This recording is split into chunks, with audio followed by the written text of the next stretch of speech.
किसी भी इंसान के जीवन में सबसे पहली और ख़ास ज़रूरत होती है। अगर आपके पास खाना है तो आपके पास सब कुछ है। पर हमारे देश में आज भी बहुत लोग ऐसे हैं, बहुत बच्चे ऐसे हैं जिनके पास ना तो खाने का ज़रिया है और ना खाना कमाने का ज़रिया है। इन सब चीज़ों की वजह से शायद उनको रोड पर आके सामान बेचना पड़ रहा है, बलून्स बेचने पड़ रहे हैं, पेन बेचने पड़ रहे हैं। इंडिया के ऑलमोस्ट हर सिग्नल पर आपको ऐसे बच्चे या ऐसे बड़े लोग मिल जाएंगे जो सामान बेच रहे हैं। पर क्यों? काम से घर लौटते हुए सिग्नल पर मेरी गाड़ी रुकी।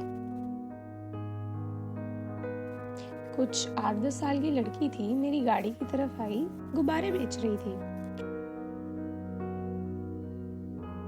मैंने उससे 20 रुपए के 2 गुब्बारे खरीदे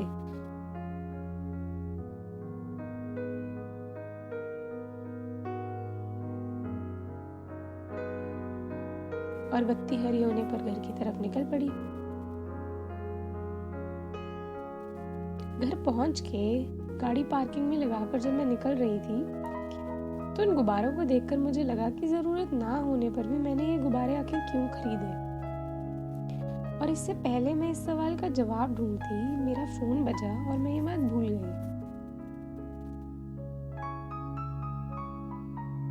घर पहुंचकर जब बाकी सामान के साथ उस गुब्बारे को रखा तो ये सवाल मेरे दिमाग में फिर आया कि जरूरत ना होने पर भी आखिर मैंने वो गुब्बारा क्यों खरीदा और वो बच्ची वहां गुब्बारा आखिर बेच क्यों रही थी।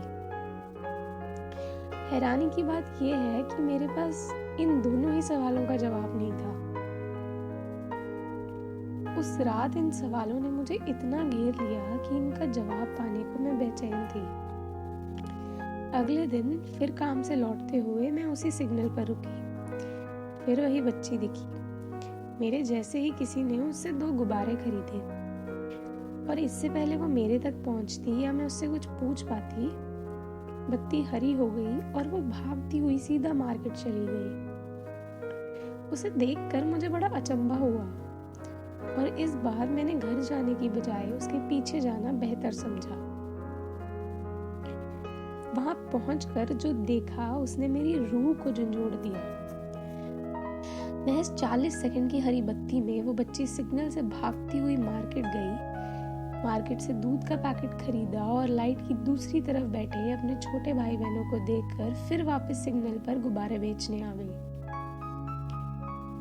ये देखकर मेरे अंदर कुछ कहने की या करने की जैसे हिम्मत ही नहीं बची। स्कूल जाने की उम्र में वो बच्ची 40 सेकंड में एक जगह से दूसरी जगह सिर्फ अपने भाई बहनों को दूध देने के लिए भाग रही थी।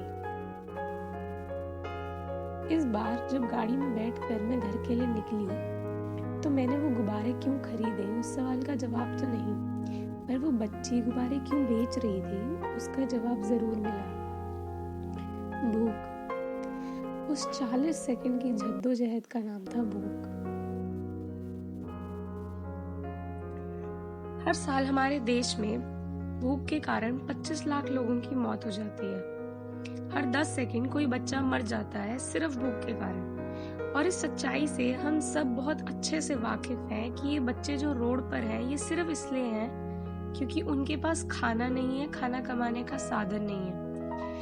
हर साल त्योहारों में वो पैसे अक्सर कमा लेते थे, लेकिन इस बार कोविड और लॉकडाउन के करके हमारे देश में त्योहारों का क्रेज नहीं रहा। But now Diwali is around the corner and एक दिया मुश्किल से 5 रुपए का आता है, एक रोटी भी मुश्किल से 5 रुपए की आती है।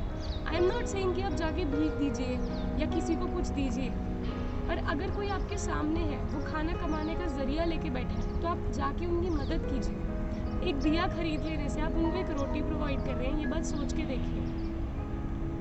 आप उनसे 4 दिए खरीद लीजिए, 5 दिए खरीद लीजिए, 25 रुपए, 5 रुपए की एक रोटी, 5 रोटी, एक टाइम का खाना बहुत डिफरेंस क्रिएट करता है। हर साल हम पटाखों पर लाखों करोड़ों रुपए वेस्ट कर देते हैं।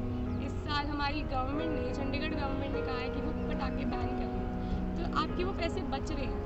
लॉकडाउन की वजह से ऑलरेडी हम सबको एक मेजर हिट लग चुका है और जो अनप्रिविलेज्ड लोग हैं उनको हमसे कहीं ज़्यादा रेट पर लगा है। तो क्यों ना इस बार हम किसी अपने साथ साथ किसी और के घर में भी दिए जलाएं, क्यों ना हम किसी और के घर तक खुशियाँ पहुंचाए। It only takes is 20 rupees to buy 4 diyas. जाइए दिवाली पे उनसे खरीदिए, दिए खरीदिए, गार्लैंड्स खरीदिए, खील पतासे खरीदिए। में से अगर कोई एक भी जाके मेरे लिए नहीं अपने लिए किसी की हेल्प करेगा तो वो बहुत डिफरेंस क्रिएट कर सकता है। मेरी लाइफ को चेंज करने वाले इस एक छोटे से अनुभव को शेयर करते हुए अब मैं आपसे विदा लेती हूँ और उम्मीद करती हूँ कि हम सब अपनी लाइफ का सिर्फ 1% किसी और की लाइफ में इन्वेस्ट करेंगे और उनकी हेल्प करेंगे।